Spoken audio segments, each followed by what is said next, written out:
اس نے اپنا یک بستہ ہاتھ اس کے گرم ہاتھ پر رکھ دیا تھا اور دوسرے ہاتھ سے اسے اپنی طرف کھینچ لیا تھا۔ ایک پل میں اس کا توازن بگڑا تھا اور وہ اس کے سینے پر آن گری۔ عباس حیدر نے اس کی نازک کمر کے گرد اپنی گرفت کر لی تھی، جو لمحہ بہ لمحہ مضبوط ہوتی چلی گئی۔ وہ پھڑپھڑا بھی نہ سکی۔ سین چینج۔ بہت خاموشی سے اس کی آنکھوں سے دو موتی ٹوٹ کر گرے تھے۔ بیک مرر سے جھانکتی عباس کی سیاہ آنکھیں وہیں جھک گئی تھیں۔ اس وقت وہ ڈرائیونگ کر رہا تھا، جبکہ وہ پچھلی سیٹ پر بیٹھی سر ٹکائے ایک ہارے جواری کی طرح سے لگ رہی تھی۔ گاڑی رکی تو وہ آنکھیں کھول کر دیکھنے لگی۔ وہ اسٹیئرنگ پر ہاتھ دھرے سر جھکائے بیٹھا ہوا تھا۔ وہ گردن موڑ کر باہر دیکھنے لگی۔ دو اور موتی گالوں پر بہہ نکلے تھے۔ کل جب اس نے یہاں سے باہر قدم رکھے تھے تو کس قدر مکمل عورت تھی، اور آج وہ کل والی عورت کہاں چھوڑ آئی تھی۔ ایک ہی رات میں وہ مکمل عورت اس کے اندر سے بھاگ گئی تھی۔ کیا ایک رات کا بھاری لمحہ انسان سے اس کا غرور، اس کی انا، اس کا فخر سب کچھ چھین سکتا ہے؟ کیا ایک ہی لمحہ سب کچھ چھین سکتا ہے؟ اس پل اس کا جی چاہا تھا پوٹ پوٹ کر رو دے۔ وہ شخص سر جھکائے بیٹھا تھا، اور وہ سر جھکاتی بھی تو حقیقت سے نظر نہیں چرا سکتی تھی۔ بے اختیار اس کی آنکھوں سے پانی چھلک پڑا تھا۔ پانی روکنے کی کوشش میں اس کی سسکی بھی نکل گئی تھی۔ وہ نچلا ہونٹ چباتے ہوئے سر اٹھا کر بیک ویو مرر میں دیکھنے لگا۔ عباس، میں نے آپ سے محبت کی تھی، بہت بے بسی سے گلوگیر لہجے میں کہتی گاڑی کا دروازہ کھول کر باہر نکل گئی۔ وہ وہیں ہونٹ چباتا ہوا مرر میں اس خالی سیٹ کو دیکھتا رہا جہاں سے کچھ دیر قبل وہ اٹھ کر گئی تھی۔ اسے پتا بھی نہ چلا اس کے نچلے ہونٹ سے خون بہہ نکلا تھا۔ سین چینج۔ کیا؟ بوا کی بات پر داجی کو لگا تھا جیسے انہوں نے کچھ غلط سن لیا ہو۔ سردار صاحب، اتنی حیرانگی والی کون سی بات ہے؟ پتھر وہیں آتا ہے جہاں بیری ہو۔ لیکن بلقیس بی بی، آپ بات کس کی کر رہی ہیں؟ اے لو، سننے والے نے ہیر پوری رات سنی اور صبح اٹھ کے کہا کہ ہیر کون ہے؟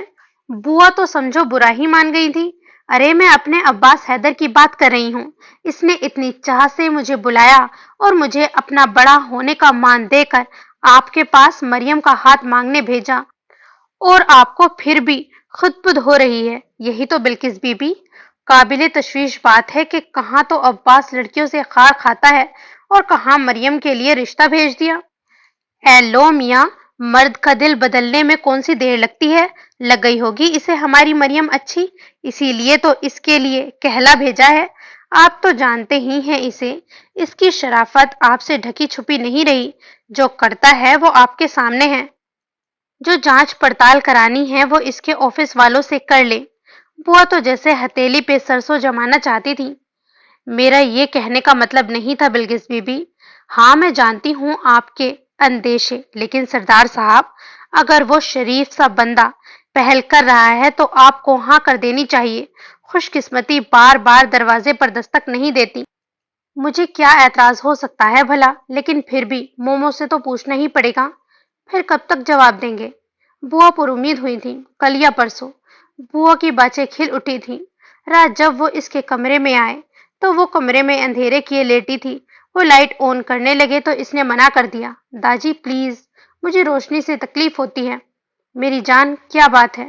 پچھلے 15-20 دنوں سے میں تمہیں ایسے ہی دیکھ رہا ہوں۔ کیا پریشانی ہے میری جان؟